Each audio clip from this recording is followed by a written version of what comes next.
Bismillahirrahmanirrahim. Assalamualaikum warahmatullahi wabarakatuh. Alhamdulillah. Wassalatu wassalamu ala Rasulillah wa ala alihi wa sahbihi wa mawalah. La haula wa la quwwata illa billah. Rabbi shrah li sadri wa yassir li amri wahlul 'uqdatam min lisani yafqahu qawli. Subhanaka la ilma lana illa ma 'allamtana innaka antal alimul hakim. Fafahamnaha Sulaiman wa kullan ataina hukman wa ilma. Rabbana zidna ilman warzuqna fahman birahmatika ya arhamar rahimin. Yang kami hormati dan kami muliakan para jamaah Masjid Al-Mizan BSD rahimakumullah. Alhamdulillah, di pagi hari yang sejuk ini kita semua diberi kesempatan oleh Allah Subhanahu wa taala untuk bersama-sama duduk dalam satu majelis ilmu yang insya Allah namanya majelis ilmu itu pasti dimuliakan oleh Allah Subhanahu wa taala. Karena kata Rasul, siapa yang menempuh jalan, man salaka tariqan yaltamisu fihi ilma sahhalallahu lahu tariqan ilal jannah. Siapa yang menempuh jalan yang di dalamnya ada ilmu, maka Allah mudahkan baginya menempuh jalan ke surga. Jadi kalau yang disampaikan sama Bapak Hastori, kalau saudara-saudara kita di Gaza, di Palestina itu sudah sangat mudah menemukan jalan pulangnya. Jadi hanya ada dua kemungkinan, mati syahid atau menang. Nah kalau kita, ya kemuliaannya diantaranya yang bisa kita lakukan adalah seperti ini, menghadiri majelis-majelis ilmu. Ini adalah jalan kebaikan, dan ini kata Rasulullah, siapa yang menempuh jalan yang di dalamnya ada ilmu, maka Allah mudahkan baginya jalan menuju surga. Mudah-mudahan hadirnya kita di majelis ilmu, kita semua senantiasa dituntun oleh Allah dalam hidayahnya. Mudah-mudahan kita semua di akhir hayat kita mendapatkan husnul khotimah. Karena akhir hayat seseorang itu bergantung kepada kebiasaannya. Kalau kebiasaannya kita membiasakan kebaikan, maka akhir hayat kita berada dalam kebaikan. Mudah-mudahan demikian. Amin ya rabbal alamin. Begitupun sebaliknya, kalau dalam hidupnya membiasakan keburukan, kemaksiatan, maka besar kemungkinannya akhir hayatnya juga tidak baik. Tapi kalaupun misalnya ada di antara kita yang kemarin-kemarin membiasakan kemaksiatan, ya mudah-mudahan yang hadir di sini mendapatkan husnul khotimah, mendapatkan happy ending ya. Jadi di akhir hayatnya itu kita dalam keadaan baik. Amin ya rabbal alamin. Para jamaah rahimakumullah, kita akan lanjutkan pengajian kita. Setelah 2 bulan yang lalu kita sudah membahas tentang surat Al-Ma'un. Nah, pada pagi hari ini kita akan bersama-sama mengkaji surat Quraisy. Ya, di atasnya Al-Ma'un, sebelum Al-Ma'un itu surat Quraisy. Sebelum Quraisy itu ada surat Al-Fil.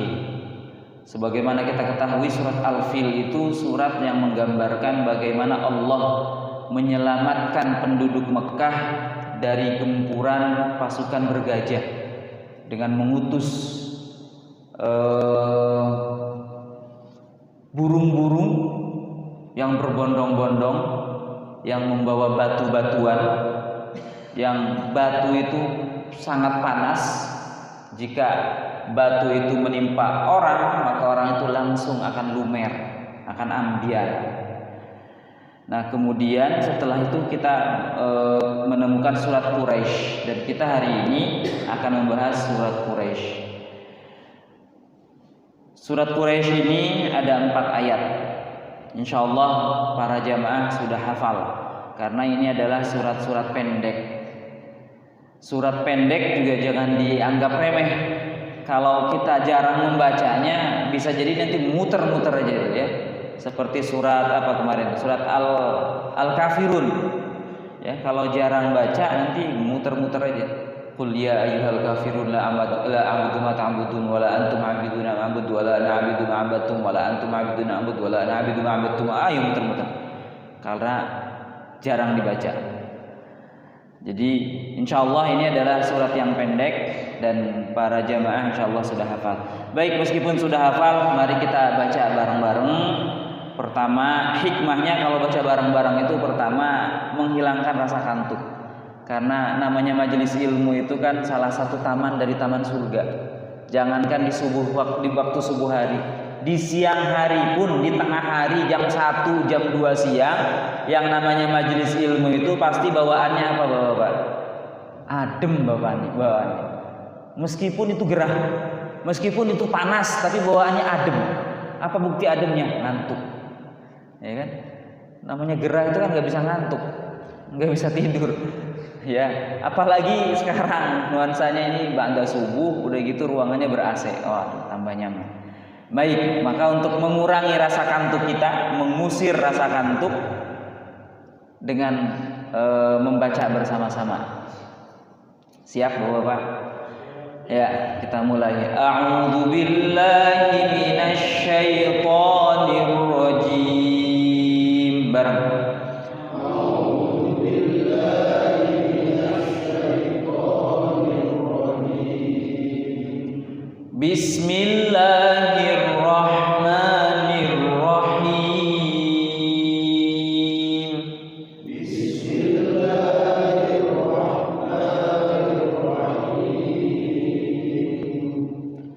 Li'ilafi Quraisy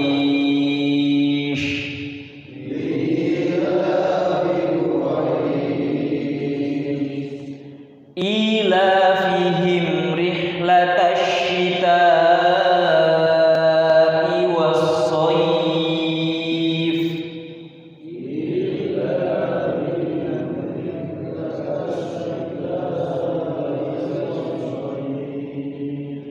ilafihim rihlatash syita'i was-shayf rihlatash syita'i was-shayf falya'budu rabb hadzal bait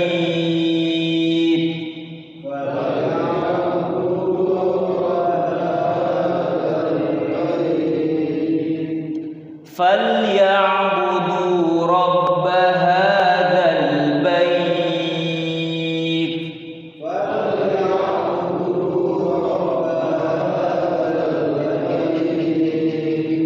falya'budu rabb hadzal bait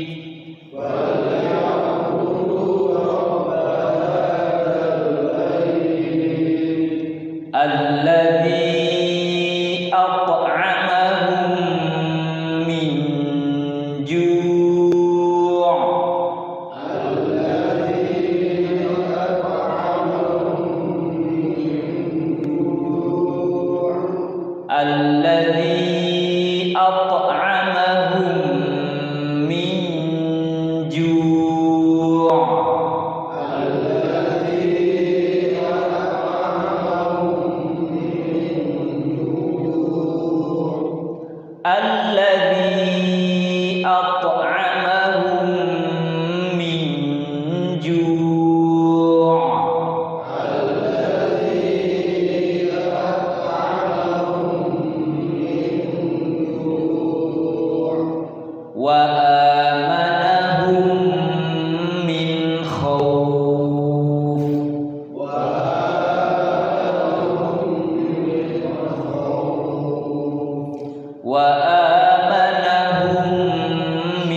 bareng-bareng. Bismillahirrahmanirrahim. Liilafi Quraisy ilafihim rihlatash syita'i was-shayf falya'budu rabb hadzal bait alladzi at'amahum min ju' wa amanahum min khauf. Shadaqallahul azim. Luar biasa, ini surat Quraisy ini hanya 4, meskipun 4 ayat, tapi ujung-ujung ayatnya itu diakhiri dengan mad lain namanya. Mad lain itu bacaan panjang tapi lembut. Apa bacaan lain itu? Lain itu adalah fathah. Bacaan fathah bertemu dengan ya sukun atau bertemu dengan waw sukun. Quraisy lembut. Quraisy was-shayf hadzal bait min khauf. Itu namanya mad lain. Mad lain itu paling sedikit 4 harokat, bagusnya 6 harokat, 2 ayun atau 3 ayun. Bagusnya 3 ayun, tapi sedangnya itu 2 ayun. Liilafi Quraisy ilafihim rihlatash syita'i was-shayf falya'budu rabb hadzal bait alladzi at'amahum min ju'in wa amanahum min khauf. Ini namanya mad apa, Bapak? Mad lain. Lain itu lembut, ya. Baik para jamaah rahimakumullah, insyaallah kita sudah banyak dapat kebaikan.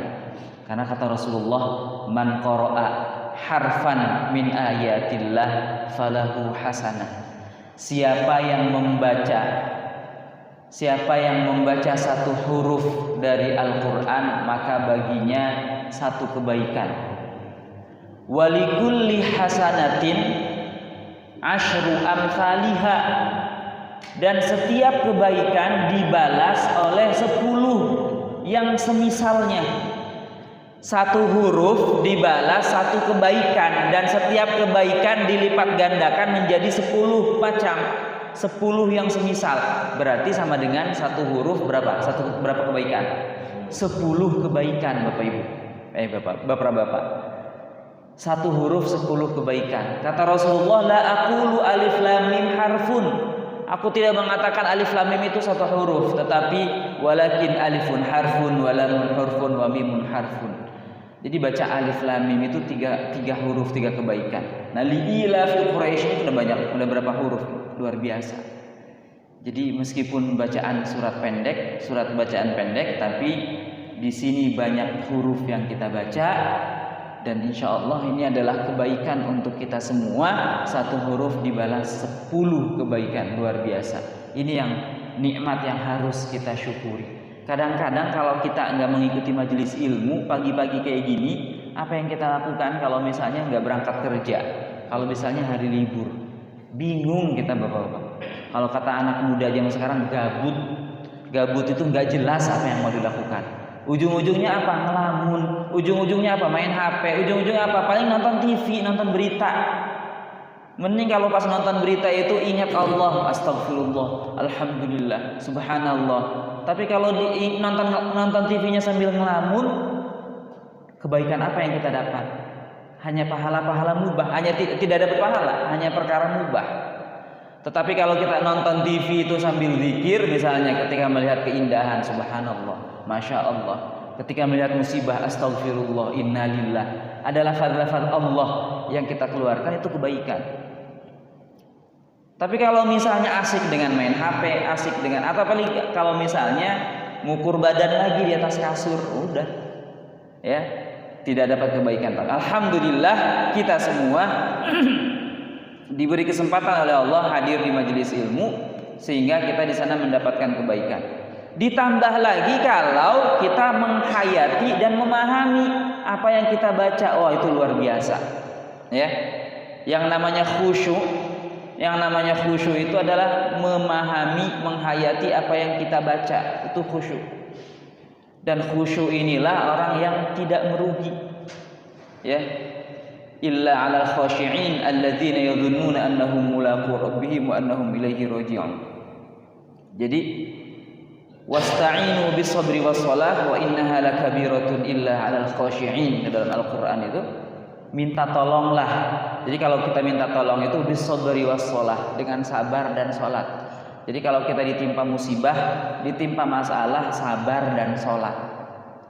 Ya, dan sabar dan salat itu berat kecuali bagi orang-orang yang khusyuk. Siapa orang khusyuk itu? Di antara para ulama menjelaskan di antara khusyuk itu adalah memahami apa yang kita baca. Nah, kita pagi hari ini insyaallah kita akan bersama-sama memahami apa sih kandungan dari surat Quraisy ini. Para jemaah rahimakumullah, kita akan baca tafsir surat Quraisy dari kitab Tafsir Jalalain, dan ini tafsir ringkasan tafsir Ibnu Katsir. Mudah-mudahan ada ilmu yang bisa kita dapat. Bismillahirrahmanirrahim. Qala al-muallif rahimahullah nafa'ana bihi wa bi 'ulumihi fid dharain amin ya rabbal alamin. Bismillahirrahmanirrahim. Suratu Quraisy. Surat Quraisy makiyatun au madaniyatun. Surat Quraisy itu sebagian ulama mengatakan makiyah. Makiyah itu surat yang diturunkan pada saat Rasul menetap di Makkah, belum hijrah ke Madinah. Rasul berdakwah di Makkah selama 13 tahun, lalu kemudian Rasul hijrah ke Madinah. Ayat Al-Quran yang turun di Madinah atau setelah Rasul hijrah namanya Madaniyah. Para ulama mengatakan surat Quraisy ini makiyatun au madaniyatun. Sebagian mengatakan makiyah, sebagian mengatakan madaniyah. Wa ayatuha arba'un. Ayat-ayat surat makiyah itu ada 4. Bismillahirrahmanirrahim. Li'ilafi Quraisyin. Li'ilafi Quraisyin, karena ilaf ini kalau di kamus maknanya al-ahad, perjanjian.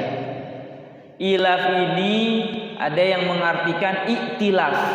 Iktilaf itu al-watham, al-ittihad, persetujuan dan persatuan.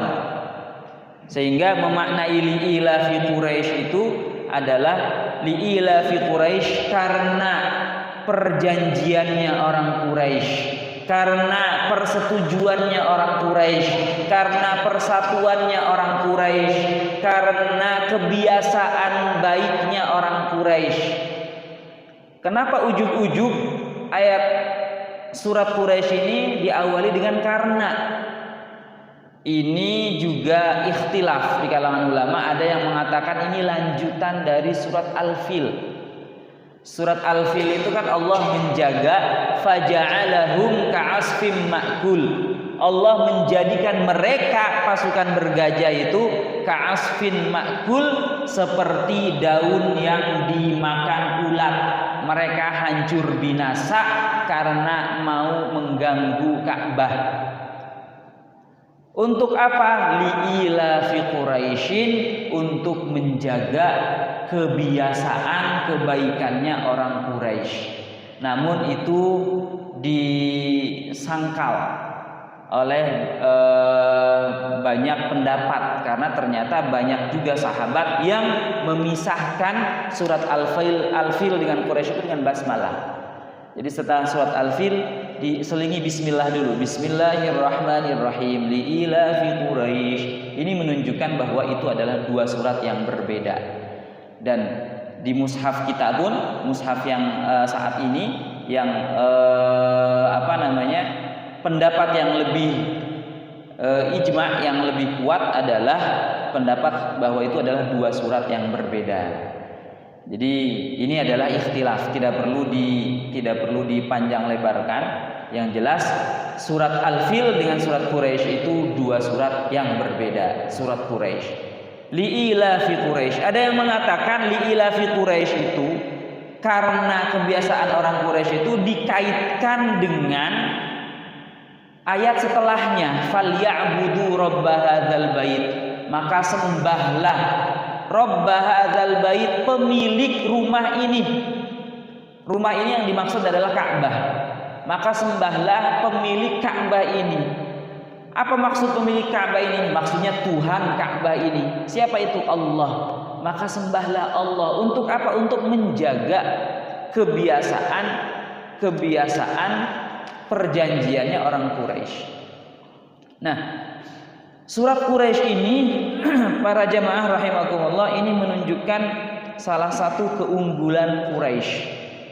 Quraisy itu nama suku, nama kabilah.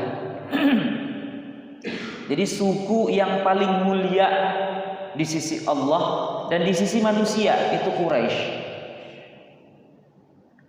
Quraisy ini satu-satunya suku yang ada di dalam Al-Quran. Kalau suku Sunda, suku Jawa nggak ada Pak di Al-Quran. Buktinya nggak ada surat Al-Sunda, surat Al-Jawa, surat Al-Batak, surat suku Minang, surat Al-Minangi, nggak ada. Ya, yang ada di Al-Quran surat Quraisy. Ini menunjukkan suku Quraisy itu adalah suku yang mulia. Kata Rasulullah sebagaimana dalam hadis yang diriwayatkan oleh Al-Hakim dari Ummi Hani binti Abi Thalib, dia berkata Rasulullah Shallallahu Alaihi Wasallam bersabda, "Faddalallahu Quraisyan bisab'i khisalin." Allah Subhanahu wa taala telah memberikan keutamaan terhadap Quraisy dengan 7 perkara. Salah satunya adalah nuzilat fihim atau nazalat fihim, turun di dalam orang-orang Quraisy itu suratun, satu surat, lam yadhkur fiha ahadun ghairuhum, tidak disebutkan di dalam surat itu satupun selain Quraisy. Jadi satu-satunya suku yang diturunkan, yang dijelaskan dalam surat Quraisy adalah Quraisy. Ini menunjukkan bahwa suku Quraisy itu adalah suku yang mulia. Kenapa? Karena di dalam suku Quraisy itu ada Rasulullah, ada Nabi Muhammad.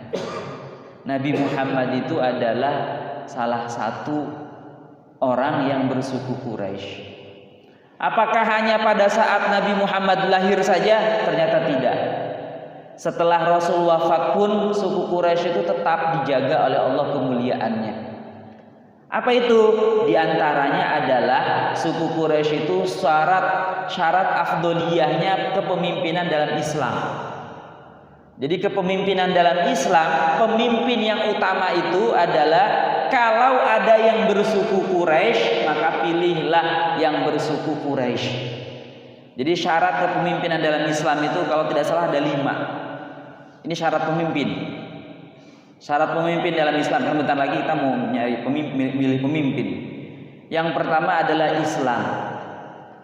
Kedua akil, berakal, baligh, kemudian merdeka. Yang satu lagi itu mampu. Islam, akil, baligh, merdeka, mampu. Apakah misalnya ke-6-6-nya ini ada? Oh, alhamdulillah ada semuanya ya. Ada kalau nggak salah 7, satu lagi laki-laki. Ya, 7 apa? Intinya itu diantaranya adalah 6. Ya, diantaranya itu. Jadi Islam, maka dalam hukum Islam orang kafir itu tidak layak menjadi pemimpin. Apalagi dalamnya ada orang Islam. Akil, orang yang berakal, baligh, orang yang baligh, kemudian merdeka. Kalau budak bagaimana mau memimpin, dianya sendiri terikat, ya, dianya sendiri dimiliki oleh orang. Budak itu disetir sama orang. Ketika mau melakukan ini, oh tidak boleh, harus begitu, nurut, itu budak namanya. Wallahu a'lam. Pemimpin yang ada ini apakah semuanya merdeka atau ternyata misalnya dalam kungkungan tuannya? Wallahu a'lam. Silahkan diamati sendiri. Kemudian laki-laki. Karena kata Rasulullah itu la yuflihal qaumu wallau amrohum imro'atan. Tidak akan pernah bahagia suatu kaum yang jika kaum itu menyerahkan urusannya kepada perempuan. Ini dulu pada zaman pada zaman Rasulullah Sallallahu Alaihi Wasallam mendapatkan kabar tentang suatu negara yang dimana negara itu dipimpin oleh perempuan. Maka apa komentar Rasul?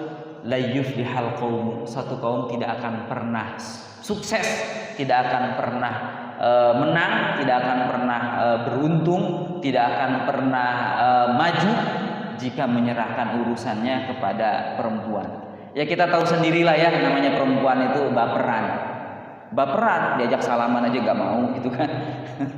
Kemudian apalah gitu ya, biasanya begitu. Kalau sakit hati itu kelihatan sakit hatinya gitu, padahal itu banyak kamera yang menyorot gitu loh, tapi menampakkan lagi tidak setujunya. Itu perempuan tuh seperti itu. Beda dengan laki-laki. Kalau laki-laki itu lagi marah, lagi apa itu bisa ditahan, itu bedanya. Nah, di antara syarat sah, syarat iniqad, ada syarat afdoliyah, syarat keutamaan. Syarat keutamaannya adalah jika ada yang keturunan Quraisy, maka pilihlah Quraisy. Itu dalam Islam, ya. Jadi ternyata kalau dalam Islam tidak masalah Bapak mau 40 atau di bawah 40 itu. Yang penting adalah akil baligh gitu ya. Jadi silahkan. Tetapi memang ada terusannya. Kalau dalam Islam pemimpin itu dalam rangka menjalankan hukum Islam, bukan hukum yang lain. Masa jabatannya juga bukan 5 tahun. Karena kita lihat sendiri Khulafaur Rasyidin itu, Sayyidina Abu Bakar itu sampai kapan? Sampai wafat. Cuma karena umurnya baru hanya 2 tahun doang. Ya, karena 2 tahun menjabat, 2 tahun yang tahun kedua, 2 tahun itu beliau wafat. Dilanjutkan oleh Khalifah Umar bin Khattab. Umar bin Khattab itu kalau tidak salah menjabat sebagai khalifah selama 10 tahun. Ini bukan berarti 2 periode 5 tahun, bukan. Kenapa? Karena sepanjang hayatnya beliau menjalankan hukum Islam, itu saja. Dan pada saat tahun ke-10 itu Sayyidina Umar dibunuh oleh siapa itu? Abu Lu'lu'ah gitu ya. Abu Lu'lu'ah ditikam pada saat mengimami sholat subuh. Nah ada orang yang pura-pura sholat dan membawa senjata, kemudian dihunuskan dan dihunjamkan senjata itu ke dalam punggungnya Sayyidina Umar. Lalu sakit keras, ada waktu 3 hari kalau nggak salah. Pada saat sakit keras itulah Sayyidina Umar menunjuk beberapa orang untuk dipilih. Kalau nggak salah 7 orang atau 5 orang itu. Silahkan pilih dari orang-orang yang ditunjuk itu. Kalau dalam waktu 3 hari 3 malam tidak ditunjuk, bunuh semuanya. Begitu. Iya, karena ini pentingnya kepemimpinan dalam Islam. Karena kalau tidak ada umat Islam itu tidak punya pemimpin, akan kacau balau. Sehingga kata Sayyidina Umar, jika tidak terpilih satu di antara mereka itu semuanya dibunuh saja. Akhirnya terpilihlah Sayyidina Utsman. Sayyidina Utsman menjabat itu paling lama, sekitar 12 tahun. 12 atau 13 tahun, ini yang paling lama. Dan yang terakhir Khulafaur Rasyidin itu dipimpin oleh Sayyidina Ali bin Abi Thalib, kurang lebih 5 tahun. Dan ini adalah masa-masa yang paling berat karena banyak fitnah, banyak pertikaian saudara, perang saudara di situ di Sayyidina Utsman. Jadi masa jabatan dalam Islam itu bukan 1 periode atau 2 periode, tapi selama mereka ini menjalankan hukum Islam, maka diteruskan sampai akhir hayat. Tetapi meskipun baru 1 hari, kalau misalnya meninggalkan hukum Islam, harus segera dicopot, harus segera dihentikan oleh umat. Ya, pilih lagi pemimpin yang lain. Begitu kalau dalam Islam. Cuma karena kita ini bukan dalam hukum Islam, tapi hukum yang lain, maka ada aturannya, yakni tadi 1 periode 5 tahun. Baik, bismillahirrahmanirrahim. Kita kembali ke Quraisy. Jadi ini adalah keutamaan, salah satu keutamaan orang Quraisy. Setelah Rasul wafat pun dalam Islam, dalam fikih Islam, pemimpin itu kalau diantara para calon itu ada yang bersuku Quraisy, maka utamakanlah yang bersuku Quraisy. Tapi bukan wajib, nggak harus Quraisy. Jika ada yang keturunan Quraisy, maka itu yang harus dipilih. Li'ilafi Quraisy, karena kebiasaan orang Quraisy. Ilafihim. Di dalam tafsir Ibnu Katsir, hadhihi surah mafsulah 'anil lati qablaha. Surat ini terpisah dari surat sebelumnya. Wa in kanat muta'alliqatan bima qablaha, meskipun ada kaitannya dengan surat sebelumnya. Karena maknanya adalah habasna an makkata al-fila wa ahlakna ahlahu li ilafi Quraisy. Ya, habasna an Makkah, kami halangi dari Makkah al-fila, pasukan bergajah. Kami menghalangi pasukan bergajah dari Makkah.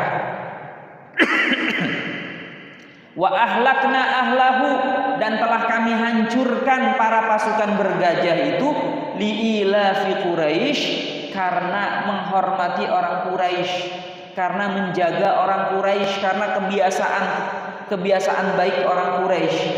Apa itu?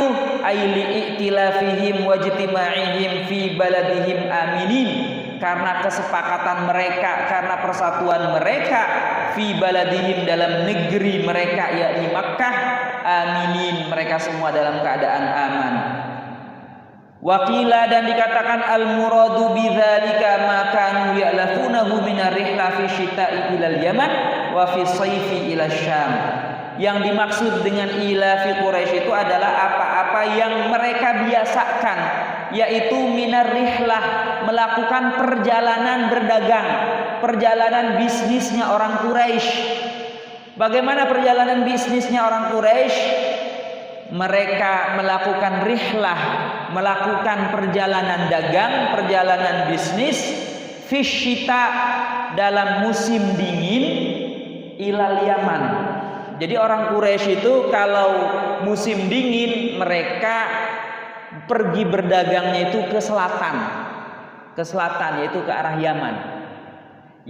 Jadi perjalanan yang dilakukan itu adalah dari Mekah, kemudian ke Taif, kemudian ke Asir, kemudian ke Yaman. Jadi kalau musim dingin orang-orang Quraisy itu bepergian dagangnya ke Yaman. Was-saif, as-saif itu wa fi saifi ila Syam.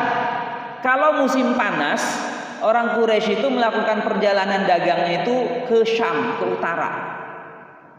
Syam itu yang sekarang sedang dibombardir itu, yang sekarang sedang dimusnahkan itu Syam.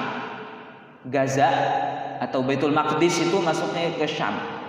Jadi ke utara itu mana rutenya? Dari Mekah, kemudian naik sedikit ke Madinah, kemudian ke Damaskus. Damaskus itu ke Syam. Atau rute yang lain Makkah, kemudian Hunain, Badar, Ma'an. Ya, ini arahnya ke Syam. Syam itu Damaskus itu Suriah, kemudian Libanon, Yordan, kemudian Palestina dan sebagian Irak. Itu adalah wilayah-wilayah Syam. Wilayah Syam ini banyak sekali Rasulullah memuji orang-orang Syam. Di antaranya adalah, bukan Samsudin, beda lagi. Syam itu wilayah utaranya Makkah.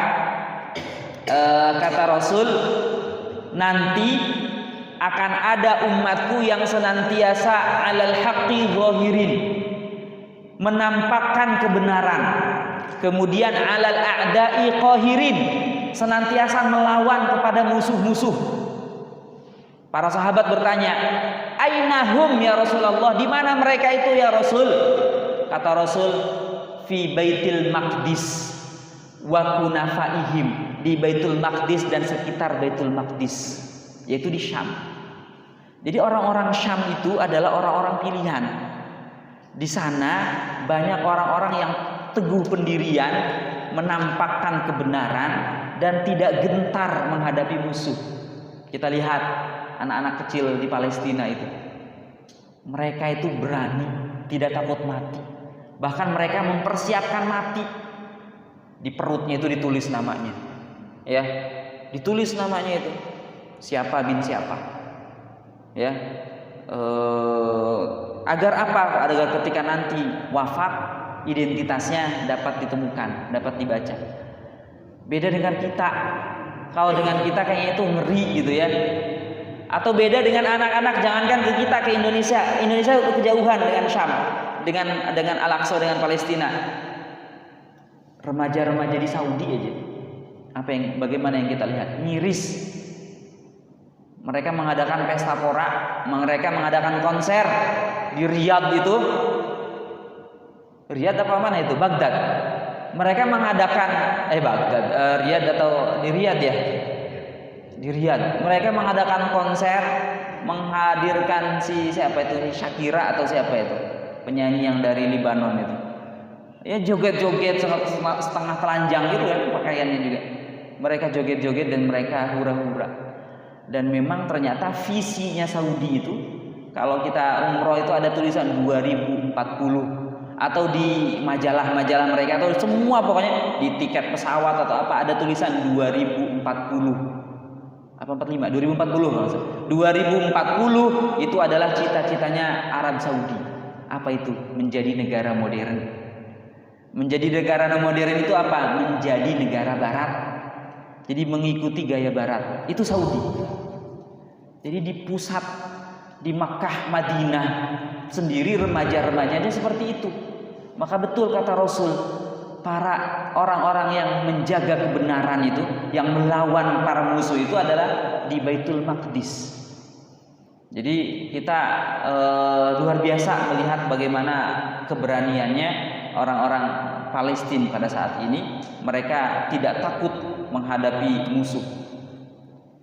Ya, jadi kalau musim panas, orang-orang Quraisy itu melakukan perjalanannya itu ke Syam. Yarji'una ila baladihim, mereka kembali ke negeri mereka. Aminina fi asfarihim, mereka aman dalam safar mereka. Kenapa? Karena orang Quraisy itu dihormati.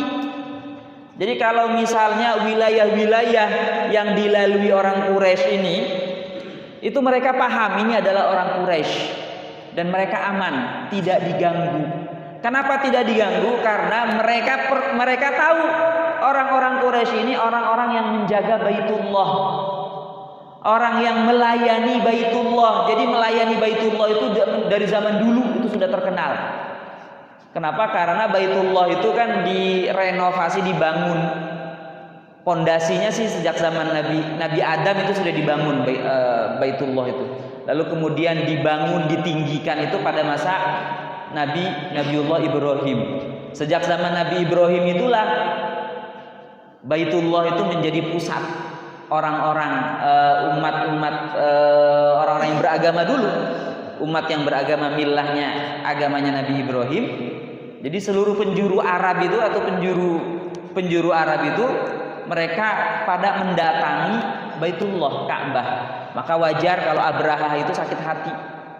Kenapa sakit hati? Karena orang-orang kok pada datang ke Makkah. Ada apa sih di Makkah? Oh, ada Ka'bah.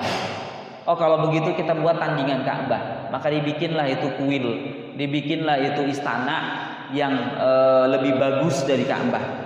Ada perhiasannya, ada intannya, ada batu akik dan sebagainya. Semua ditempelin di istananya itu, di kuilnya itu. Ternyata nggak datang juga. Bahkan ada yang menghina, melumuri dengan kotoran. Akhirnya marahlah Abraha, lalu mereka berencana untuk menghancurkan Ka'bah. Jadi orang berbondong-bondong ke Ka'bah itu bukan saat ini saja. Sebelum Rasul lahir pun orang itu berbondong-bondong ke Baitullah. Ya, sejak kapan? Sejak Nabi Ismail kecil. Nabi Ismail kecil itu kan dulu gurun gersang. Ya, tandus, tidak ada apa-apa. Lalu Nabi Ismail menangis, keluarlah air Zam-Zam itu. Dan pada saat itulah banyak orang-orang yang singgah, bahkan kemudian membuat pemukiman, membuat rumah-rumah sehingga menjadi perkampungan, jadi perkotaan. Ya, bahkan jadi satu wilayah ramai di sana karena ada air, ada pusat kehidupan, ada Zam-Zam. Sehingga tanah yang tandus kemudian banyak penghuninya. Tambah lagi ada ditinggikanlah itu Baitullah sehingga jadi pusat keramaian, orang-orang di sana pada singgah. Maka Abraha iri bagaimana agar orang-orang itu datangnya itu bukan ke Ka'bah, bukan di Mekah, tapi di San'a, di Yaman. Maka dibuatlah tandingan. Lalu kemudian Abraha menyerang Ka'bah itu. Ya, jadi mereka orang-orang yang dilalui para pasukan saudagar-saudagar Mekah ini, mereka tidak berani mengganggu karena mereka ini adalah pelayan Ka'bah, sehingga mereka aman. Ila fihim rihlatasyita'i washaif. Kebiasaan mereka berdagang, melakukan bepergian rihlatasyita'i pada musim dingin dan musim panas. Musim dingin ke Yaman, musim panas ke Syam. Ini adalah keutamaan yang kedua. Apa itu? Ketika orang-orang Quraisy melakukan bepergian, mereka dijaga keamanannya. Mereka dihormati. Ya, perdagangan mereka itu begini, di Makkah itu kan tandus, tidak ada makanan. Tetapi lalu mereka melakukan perdagangan itu sebagai apa? Jadi Makkah itu kan negara yang dilalui dari utara ke selatan, dari selatan ke utara, sehingga orang-orang yang mau berdagang itu singgah di situ. Maka di Makkah itu banyak makanan, padahal tandus. Yang namanya tandus itu berarti kan pertaniannya kering dong. Harusnya tidak ada makanan, tapi ternyata suplai makanan senantiasa cukup di Makkah itu. Karena orang berdagang itu senantiasa singgahnya itu ke Makkah. Inilah doanya Nabi Ibrahim. Bagaimana Nabi Ibrahim berdoa? Rabbi ja'al hadzal baita, di surat Al-Baqarah itu. Rabbi ja'al hadza baladan aminan. Ya Allah, jadikanlah negeri ini negeri yang aman. Aman itu ternyata memang kebutuhan dasar. Warzuq ahlahu minat thamarati, dan berilah rizki bagi penghuni negeri ini minat thamarati, dari buah-buahan. Jadi Nabi Ibrahim itu berdoanya langsung minta buah. Ini menunjukkan bahwa buah-buahan itu makanan yang berkelas, makanan yang bagus. Ya. Jadi Nabi Ibrahim itu berdoanya bukan minta roti. Nabi Ibrahim itu berdoanya bukan minta beras, bukan minta gandum, bukan minta kacang-kacangan. Tapi doanya Nabi Ibrahim itu adalah warzuq ahlahu minat thamarati, dan berilah rizki kepada penduduk Makkah itu as-samarat, buah-buahan. Nah, para ahli gizi itu menelitinya itu belakangan ini, Pak. Ternyata buah-buahan itu bagus untuk kesehatan. Buah-buahan itu bagus. Orang-orang diet itu makannya itu banyaknya buah. Ya, bahkan membersihkan usus itu, kalau mau membersihin usus namanya CD colon detox. Jadi kalau mau membersihkan usus itu seharian makannya buah. Sarapannya buah, makan siangnya buah, makan malamnya buah. Itu besoknya bersih itu, Pak, ususnya. Karena yang keluar buah-buahan. Baru hari berikutnya makan nasi. Itu pun sedikit katanya. Kenapa nasi harus sedikit? Karena katanya kalorinya tinggi, gitu katanya. Wallahu a'lam. Yang jelas buah-buahan itu bagus. Dan ternyata terbukti buah-buahan di sini mahal-mahal. Sekilo itu rata-rata 40.000 gitu ya. Buah apapun. Kecuali yang masih terjangkau itu salak gitu ya, atau pepaya. Nah, itu buah-buahan yang merakyat gitu ya. Pepaya itu murah tapi bagus. Jadi itulah kondisi Makkah itu, banyak suplai makanan karena banyaknya orang yang singgah di Makkah. Rihlatasyita'i washaif falyabudu, maka karena banyaknya keutamaan orang Quraisy ini, kata Allah dalam surat Quraisy, falyabudu rabb hadzal bait, maka sembahlah oleh kalian. Siapa yang disembah? Rabb hadzal bait, Tuhannya Baitullah ini, Tuhannya yang punya rumah ini, Tuhannya rumah ini. Siapa? Allah. Jangan menyembah Ka'bahnya, ya, tapi yang disembah adalah pemilik Ka'bah ini. sebagaimana mereka tahu bahwa Ka'bah ini diselamatkan dari pasukan bergajah. Jadi bukan Ka'bahnya yang disembah, tapi pemilik Ka'bah, Rabb hadzal bait. Beda dengan agama lain. Agama lain itu misalnya di gereja di Amerika itu ada di pelataran gereja itu dibangunlah patung burung. Ya, konon ceritanya sebagaimana dalam tafsir Buya Hamka Tafsir Al-Azhar itu, beliau bepergian ke Amerika, kemudian di pelataran gereja itu ada patung burung. Konon katanya dulu mereka bertani, kemudian pertaniannya itu dilanda hama, belalang dan serangga. Lalu kemudian datanglah burung yang memakan serangga dan belalang itu, sehingga pertanian mereka itu aman, sehingga mereka selamat dari kelaparan. Maka untuk menghormatinya, karena burung ini telah menyelamatkan mereka dari kelaparan, dibuatlah patung burung. Ini kebiasaan-kebiasaan agama lain.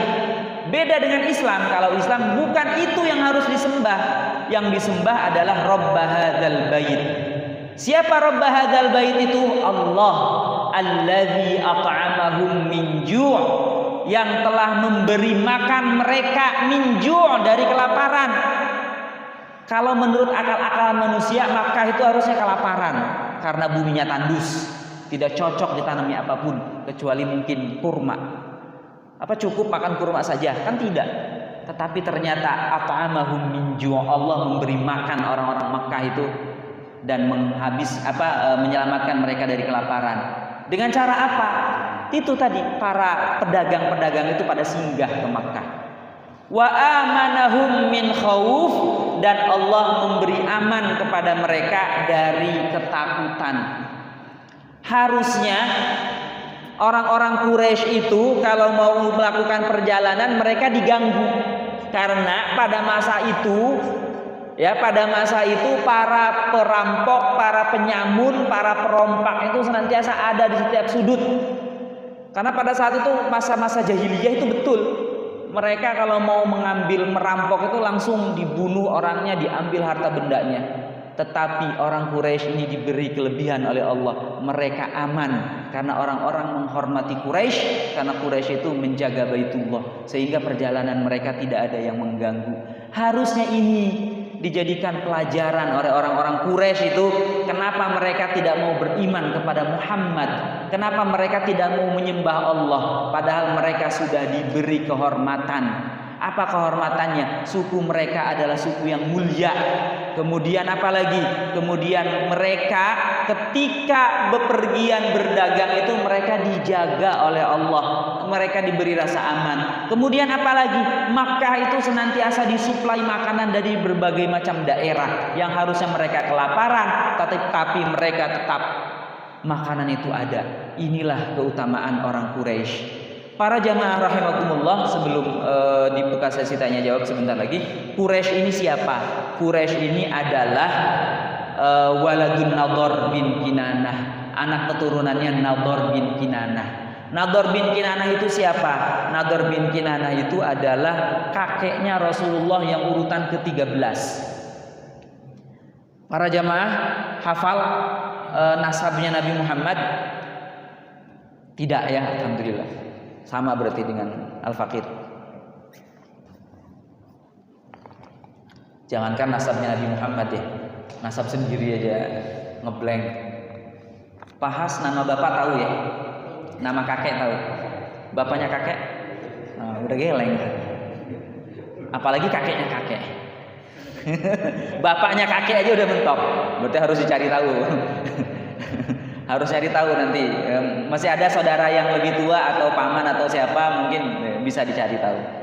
Nah, kalau Nabi Muhammad itu dijaga Pak, ya karena Allah yang menjaga.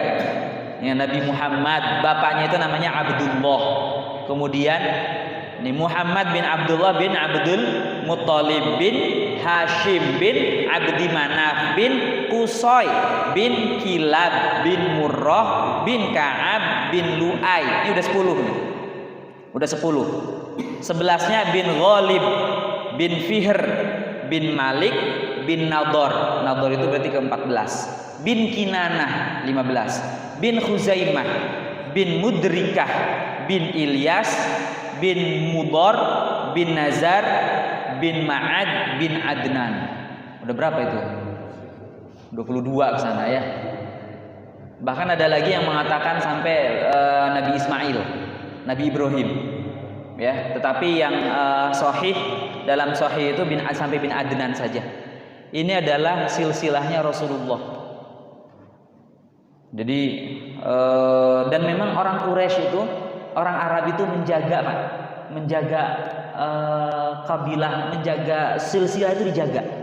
Sehingga hafal, oh ini berarti nasabnya terusnya ke Bani apa, ke Bani Quraidah, ke Bani apa gitu. Orang-orang Arab itu sebenarnya demikian. Kalau kita paling mirip ya, mirip Pak Mustaqim, siapanya ya? Jangan-jangan ponakannya, jangan-jangan hanya begitu saja, ya. Kayaknya kita tahu Pak Mustaqim misalnya sepupuan dengan Pak Lutfi misalnya, itu ketika apa? Ketika mereka diundang satu acara hadir bisa hajatan. Oh berarti Pak Lutfi dengan Pak Mustaqim itu masih saudaraan. Paling kita tahunya begitu saja. Tapi kalau orang Arab itu tahu Pak. Misalnya antum dengan antum ini masih satu nasab dengan ini. Itu mereka hafal, luar biasa. Ini makanya mereka itu cerdas-cerdas. Dan katanya konon kata ulama kalau pengen cerdas minimal harus hafal minimal 7 turunan di atas kita. Waduh, kita baru nyampe 3 doang ya Pak Has. Bapak, kakek, bapaknya kakek tadi Pak Has mentok. Berarti sampai 2 doang. Ya. Berarti berapa lagi tuh PR-nya? 5 lagi Pak. Biar nasab 7. Jadi yang namanya Quraisy itu katanya anak keturunannya Nadhr bin Kinanah. Sedangkan orang yang pertama kali melakukan perjalanan itu adalah Hashim bin Abdi Manaf. Hashim bin Abdi Manaf itu mereka kalau pulang dari bepergian senantiasa membagikan keuntungannya ke orang-orang kaya dan orang-orang fakir. Sampai-sampai orang fakir di antara mereka itu seperti orang kayanya mereka. Jadi mereka berdagang itu untuk berbagi ternyata. Jadi berpelesiran jauh gitu. Nah, kemudian hasil keuntungannya itu bagi-bagi. Itulah Hashim bin Abdi Manaf, kakeknya Rasulullah. Lalu kemudian diikuti oleh saudara-saudaranya Hashim, yaitu kalau Hashim itu ke Syam, Abdi Syams itu ke Habasyah, Muthalib ke Yaman, Nufail ke Faris. Inilah para pedagang Quraisy. Para pedagang Quraisy yaitu ternyata memang oleh kakek-kakeknya Rasulullah SAW. Dan Rasul pun pergi berdagang kan ya, ikutan ke Syam, ke pamannya Abu Thalib menuju Syam, tapi ternyata nggak sampai ke Syam. Kalau perjalanan pertama itu nggak sampai ke Syam karena kemudian disegat oleh Rahib Bahiro itu, pendeta Bahiro, kemudian suruh pulang. Lalu pada masa usia menjelang pernikahan baru itu diutus berdagang oleh ibu saudagarnya itu Ibu Khadijah, ya. Lalu kemudian mendapatkan banyak keuntungan, dan Rasul ini adalah pedagang yang jujur sampai kemudian jatuh hatilah Ibu Khadijah Ibu Khadijah meminang Rasulullah Nabi Muhammad untuk menjadi suaminya pada usia 25 tahun. Baik para jamaah rahimakumullah, itulah sekilas tentang Quraisy. Jadi Quraisy itu adalah sukunya Rasulullah SAW yang diberikan keutamaan. Namun demikian ternyata banyak juga orang-orang Quraisy yang tidak mau beriman. Kenapa sih tidak mau beriman? Karena gengsi, karena ego, karena sombong. Karena kalau misalnya Abu Tri itu dulu ada penyanyi Abitri, cantik-cantik. Nah sekarang dulu Abu Tri. Ada Abu Jahal, Abu Lahab, ada Abu Sufyan. Abu Jahal, Abu Lahab, Abu Sufyan itu kan Abu Tri. Abu Tri itu kan masih saudara-saudaranya Rasulullah, masih paman-pamannya Rasulullah, masih keluarganya Rasulullah, tapi mereka tidak mau beriman kepada Rasul karena gengsi. Kalau beriman kepada Rasul nanti jadi bawahannya Muhammad, jadi anak buahnya Muhammad, padahal aku ini pemimpin gitu loh. Itu yang jadi gengsinya mereka. Sehingga karena keegoan itulah mereka tidak mau beriman. Ya, sudah diberi nikmat banyak oleh Allah tapi mereka tidak mau beriman. Maka falyabudu rabb hadzal bait, beribadahlah kepada Allah, pemilik rumah ini. Alladzi at'amahum min ju', yang memberi makan mereka dari rasa lapar setelah mereka kelaparan, dan mereka diberi aman setelah mereka itu ketakutan. Ketakutan apa? Ketakutan pada saat berdagang dan ketakutan pada saat dulu Makkah mau diserang oleh pasukan bergajah. Wallahu a'lam bishawab. Kalau ada waktu silahkan jika ada yang mau didiskusikan. Tafadhol. Bapak silakan. Perlu didiskusikan atau mungkin dari Anda. Silakan. Tadi dari risalah bahwa memang suku Quraisy itu sangat dimuliakan, itu ada di dalam salah satu surat ya. Dan dalam Quraisy sendiri ternyata tidak semuanya beriman, dikatakan memang keegoisan. Kira-kira gimana kalau misalkan keegoisan ini apakah memang bisa dirubah atau seperti apa dengan adanya keegoisan tersebut? Ya, mau beriman atau tidak mau beriman itu sebenarnya ada di wilayah manusia yang mengendalikan. Jadi begini, perbuatan manusia itu dikuasai oleh dua wilayah. Ada wilayah yang menguasai dirinya sehingga manusia tidak diberi pilihan. Seperti apa? Seperti ayah Hastori yang mukanya seperti itu, ganteng gitu ya. Maka gantengnya ayah Hastori itu tidak bisa ditolak. Ya, hidungnya mancung, kemudian matanya dua, telinganya dua, itu adalah wilayah yang menguasai manusia. Lahirnya di Bandung, kemudian kan nggak bisa request. Aku nggak mau lahir di Bandung, aku maunya lahir di Mekah, kan nggak bisa juga, gitu. Karena lahir di mana itu kan itu wilayah yang menguasai manusia. Wilayah yang menguasai manusia ini yang disebut dengan qadha. Ini adalah yang harus kita terima. Ya, kita terima. Ada wilayah yang dikuasai manusia. Wilayah yang dikuasai manusia inilah manusia diberi pilihan. Mau melakukan A atau melakukan B, mau duduk di tempat ilmu atau duduk di tempat tongkrongan biasa, mau belajar atau tidak mau belajar, mau beriman atau tidak mau beriman. Ini adalah wilayah yang dikuasai manusia. Manusia diberi pilihan. Karena ini diberi pilihan, maka insya Allah itu bisa dirubah. Manusia bisa mengubahnya, orang lain juga bisa menyadarkannya, begitu. Sehingga kalaupun misalnya ada orang yang tidak mau beriman, tidak mau beribadah, itu bisa diubah, ya, bisa dinasehati, bisa didakwahi, ya. Dan ini ayat ini turun juga dalam rangka mengingatkan orang Quraisy untuk apa? Untuk sadar bahwa harus tahu diri, intinya begitu. Orang-orang Quraisy tahu diri dong, kan gitu kira-kira. Sudah diberi kehormatan, diberi kenikmatan, sudah diselamatkan, sudah diberi makanan, tapi kenapa tidak mau beribadah juga, tidak mau beriman kepada Muhammad, kira-kira begitu. Jadi insya Allah terkait dengan pertanyaan dari Pak Has tadi, itu adalah wilayah yang dalam kuasa manusia sehingga itu bisa diubah. Wallahu a'lam. Silahkan, ada yang lain. Assalamualaikum warahmatullahi wabarakatuh. Waalaikumsalam warahmatullahi wabarakatuh. Disebutkan Mekah itu adalah persinggahan para pedagang yang dari selatan maupun dari utara, atau dari utara maupun selatan. Nah, kalau zaman dulu nih ya, kalau untuk perdagangan itu melakukan transaksinya, alat pembayarannya itu apa, Pak? Saya kira itu. Baik, alat transaksi yang berlaku pada saat itu. Yang jelas kalau dulu itu emas dan perak itu sudah jadi alat transaksi sebelum Rasul lahir, itu alat transaksinya emas dan perak. Emas dan perak itu barang yang berharga. Lalu kemudian emas dan perak itu diteruskan oleh ajaran Islam yang dikenal dengan dinar dan dirham. Ya, dinar dirham itu memang alat tukar yang sudah berlaku pada saat itu, dan ternyata dinar dirham itu kenapa diadopsi oleh Islam? Karena ketahanan kekuatannya, kursnya itu nggak gampang berubah. Dari zaman dulu 1 dinar itu bisa kebeli 1 kambing, dan 1 dirham itu bisa kebeli 1 ayam. Kita kalkulasikan dengan sekarang, 1 dinar itu kalau tidak salah 3,3 gram seperempat emas. 3/4 gram emas berarti sekitar berapa? 3 jutaan atau 3 juta setengah lah ya. 3 juta setengah kebeli kambing. Kebeli kambing, ada nggak kambingnya 3 juta setengah? Ada kan? Rata-rata kambing segitu kan? Itu 1 dinar. Artinya 1 dinarnya zaman Rasulullah sampai sekarang masih sama. 1 dinar itu kebeli kambing.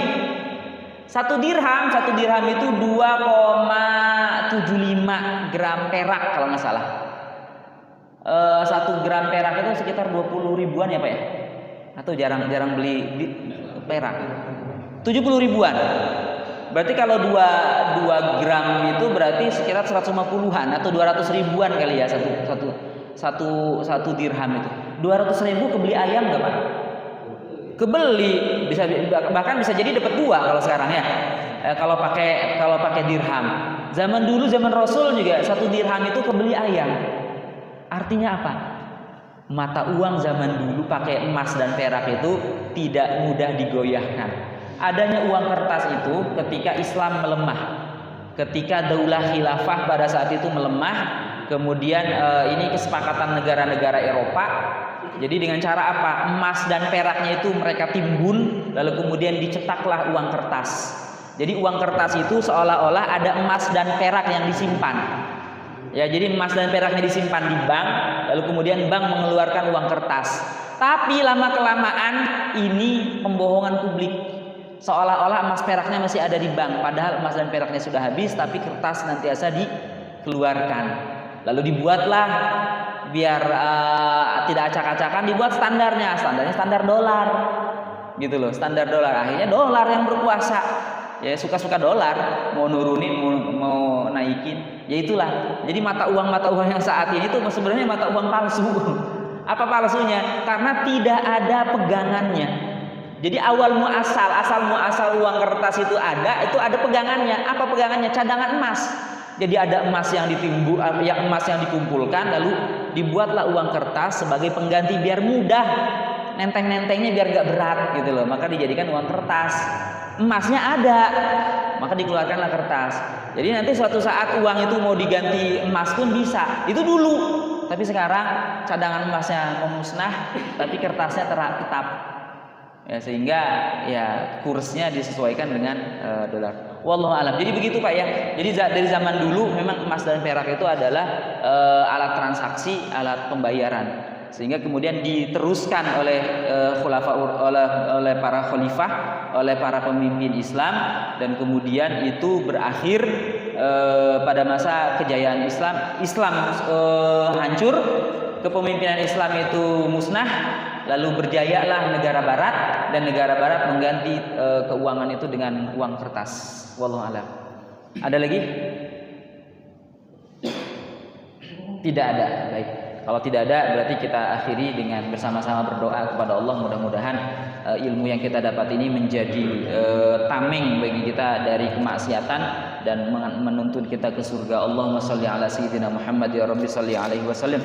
Alhamdulillahirabbil alamin. Allahumma qasim lana min khasyatika ma tahulu bainana wa baina ma'asik, wa min ta'atika ma tuballighuna bihi jannatak, wa min al-yaqini ma tuhawwinu bihi alaina musibatid dunya, wa matti'na bi asma'ina wa absarina wa quwwatina ma ahyaitana, waj'alhu al-waritha minna, waj'al tha'rana 'ala ma zalamana, wa ansurna 'ala man 'adana, wa la taj'al musibatana fi dinina, wa la taj'al ad-dunya akbar hammina wa la mablagha 'ilmina, wa la tusallit 'alaina man la yarhamuna, walhamdulillahi rabbil alamin. Hadanallahu iyyakum ajma'in wa a'udzu minkum. Wassalamu alaikum warahmatullahi wabarakatuh.